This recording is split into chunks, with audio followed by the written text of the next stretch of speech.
د پیغمبر ډیوټي چې دا حق رسول دین رسول قرآن رسول دي خلقو ته البته خلق په زور پغی باندې عمل کوونکی جوړول یا یو سړي ته چې کوم دی هدایت ورکول د پیغمبر د بس کار نه او دا ذمہ داری به پیغمبر شته دی د پیغمبر کار دا چې حق خلقو ته ورکورسي اوس منل او نه منل د دغه خپل خو د نبی عليه الصلاه والسلام خپل تر دي او دومره احسانات دي د طرف نبی عليه الصلاه والسلام چې بیکجه احسانات دي تربیت د نبی عليه السلام او د خپل بچی د حضرت علي رضی الله عنه نه او زیات مینه او زیات محبت ورکړي ډېر به خفه کېدو ابو طالب سي نبی عليه الصلاه والسلام چې کله بیمار دی نو دی ور نبی عليه السلام ورغلا نبی عليه السلام د ډېر سخت دي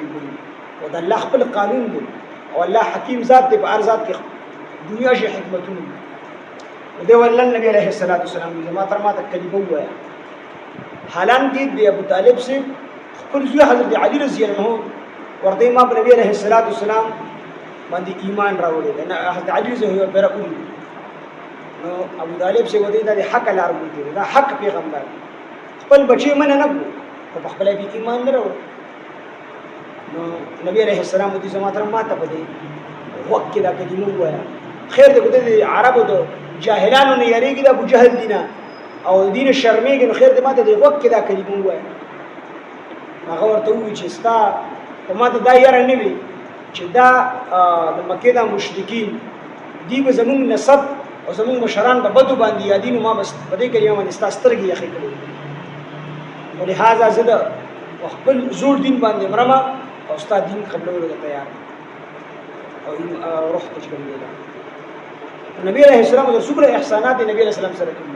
او نبی اسلام غوښتل دا چې باندې ته هدایت نصیب شي ته ایمان نصیب شي ماته وګ وای خیر دې ورځ د قیامت زستا سفارش کوم کی جوړ شي او الله ته سفارش کوم چې الله زمانه تر کلمه وي